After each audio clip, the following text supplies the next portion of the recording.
Hello everyone, I welcome you all on study फंडा platform. तो हर सुबह की तरह मैंने आज भी सुबह आपको टेलीग्राम पे टॉपिक दे दिया था और अब तक उम्मीद करता हूँ कि आपने उसको लिख लिया होगा, क्योंकि अगर आप नहीं लिख रहे हैं तो उसमें अपना ही नुकसान कर रहे हैं, किसी और का नहीं कर रहे हैं।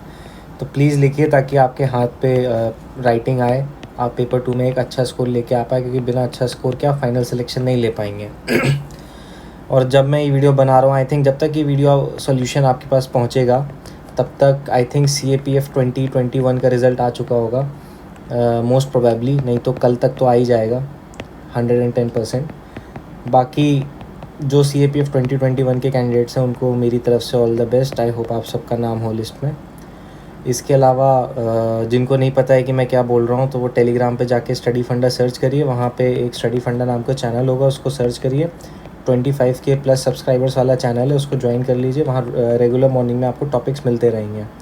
और जिनको इनकी PDFs चाहिए हो तो PDFs के लिए स्टडी फंडा के एप्लीकेशन पे जाइए, वहाँ पे एक कोर्स है 10 रुपये का, उसको परचेज़ कर लीजिए। वहाँ पे आपको रेगुलर PDFs विद मिलती रहेंगी ताकि आपको रिवीजन टाइम मदद मिले। ये होगी सारी बातें। अब हम बिना टाइम वेस्ट किए अपने टॉपिक पे आ जाते हैं, जो कि है BRI एंड इंडिया। अब ये टॉपिक इतना इम्पोर्टेंट क्यों बन जाता है? तो सबसे पहली चीज़ तो जो चाइना की डोमिनेंस है, आए दिन न्यूज़पेपर में कोई ना कोई आर्टिकल चाइना से रिलेटेड आता रहता है, BRI से रिलेटेड आता रहता है। रिसेंटली चाइना जो पाकिस्तान में क्राइसिस चल रही है, उसका एक मेजॉरिटी ऑफ द क्या बोलते हैं जो ज़िम्मेदार है, उसको CPEC को ठहराया जा रहा है। और CPEC किसका इनिशिएटिव है? BRI का। उसके अलावा जो श्रीलंका में भी इकोनॉमिक क्राइसिस हुई थी, उसका भी एक जो रिस्पॉन्सिबल एक्टर है हम्बनतोता पोर्ट, जो कि किसके अंदर डेवलप हुआ था? BRI के अंदर। तो BRI इस टाइम पे काफ़ी न्यूज़ में है, तो काफ़ी प्रोबेबिलिटी है कि आपके एग्ज़ाम में आ जाए। और CAPF एग्ज़ाम में हम चाइना से रिलेटेड काफ़ी क्वेश्चन देख चुके हैं मल्टीपल ईयर्स में, मल्टीपल टाइम्स। तो अब हम पहले देखेंगे इसका इंट्रोडक्शन, फिर देखेंगे चाइना क्यों BRI प्रमोट कर रहा है, फिर इंडिया और BRI क्या है, इंडिया का क्या स्टैंड है BRI पे, फिर वे फॉरवर्ड क्या है, लास्ट में हमारा एक बैलेंस्ड कंक्लूजन। तो आइए अब हम अपने इंट्रोडक्शन से चालू करते हैं। देखिए, जो बेल्ट एंड रोड इनिशिएटिव है वो चाइनीज़ फॉरेन पॉलिसी का एक इनिशिएटिव है, जो कि जी जिनपिंग ने 2013 में चालू किया था। सबसे पहले आइडिया था सिल्क रोड इकोनॉमिक बेल्ट का और मैरीटाइम सिल्क रोड का। फिर जब ये दोनों साथ में आए तो इनको बोला गया one belt one road initiative. और फाइनली ये एक साथ जब कुछ टाइम बाद जब इनका डेवलपमेंट चालू हुआ, तब ये जानने लगे BRI के नाम से, Belt and Road Initiative. China के लिए इसका सिग्निफिकेंस क्या है? Energy route. अभी आप देखिए चाइना की लोकेशन ये है, भारत की ये है, यहाँ पे कहीं इंडोनेशिया है। तो चाइना को मैं एग्जैक्ट मैप नहीं बना रहा हूँ, लेकिन चाइना को जब अपना ऑयल मंगाना होता है या ऑयल अपना इंपोर्ट करना होता है मिडल ईस्ट से, तो उसे मलक्कन स्ट्रेट से गुजरना पड़ता है। तो चाइना एक मलक्कन डायलेमा फेस करता है कि अगर ये मलक्कन डायलेमा इंडिया या इंडोनेशिया या कोई और कंट्री ने ब्लॉक कर दिया, तो चाइना के पास जो एनर्जी सप्लाई है वो सिग्निफिकेंटली हर्ट हो जाएगी। दूसरा, डोमेस्टिक इंफ्रास्ट्रक्चर इंडस्ट्री को बूस्ट मिलेगा। कैसे? जो डेवलपमेंट हो रहा है पोर्ट्स, रेलवे, पाइपलाइन, हाईवेज़ में पूरे एशिया के अक्रॉस, तो वो आपको पता होगा कि उनमें मेजॉरिटी ऑफ दी जो कंपनी सप्लाई दे रही हैं वो चाइनीज़ हैं, वर्कर भी चाइनीज़ हैं। तो इस कंटेक्स्ट में जो चाइनीज़ के पास एक्सेस कैपेसिटी है स्टील, सीमेंट और इंफ्रास्ट्रक्चर इंजीनियरिंग में, वो उसको अच्छे से यूटिलाइज़ कर पाएगा।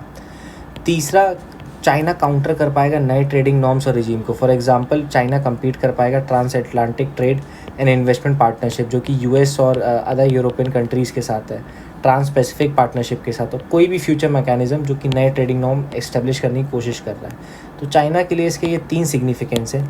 और भी हैं, लेकिन हमारा जो फोकस है टॉपिक का वो इस पर नहीं होना चाहिए। हमारा फोकस होना चाहिए इंडिया एंड BRI पे। तो इंडिया ने अपोज किया है BRI को, और 2017 में जो BRI सबमिट हुई थी उसको भी नहीं अटेंड किया। और इंडिया ने अपने जो रीज़न्स हैं वो हम देखते हैं कि क्या क्या साइट किए हैं कि क्यों उसने BRI को अपोज किया है। सबसे पहले तो CPEC है, वो आपको पता हो चाइनीज़ के जिंगजियांग रीजन से ग्वादर पोर्ट तक पाकिस्तान ऑक्यूपाइड कश्मीर से निकलता है, जो कि एक डिस्प्यूटेड टेरिटरी है। और ये डायरेक्ट अटैक है इंडिया की सॉवरेनिटी पर, टेरिटोरियल इंटीग्रिटी पर। दूसरा, इंडिया कहता है यूनिलैटरल डिसीजन लिया है चाइना ने एक बार भी इंडिया के साथ कंसल्ट नहीं किया BRI को लॉन्च करने से पहले।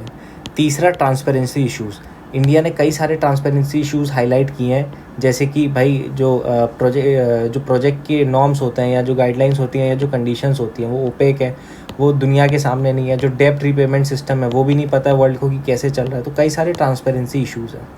अगला पॉइंट, अब देखिए क्या बोलते हैं, क्या बोलूँ मैं इस चीज़ को, कि भाई चाइना सिर्फ इकोनॉमिक और दूसरों के भला करने के लिए तो BRI नहीं लॉन्च कर रहा है, कहीं जियोपॉलिटिकल क्या बोलते हैं उसके मोटिव्स भी हैं इसके पीछे।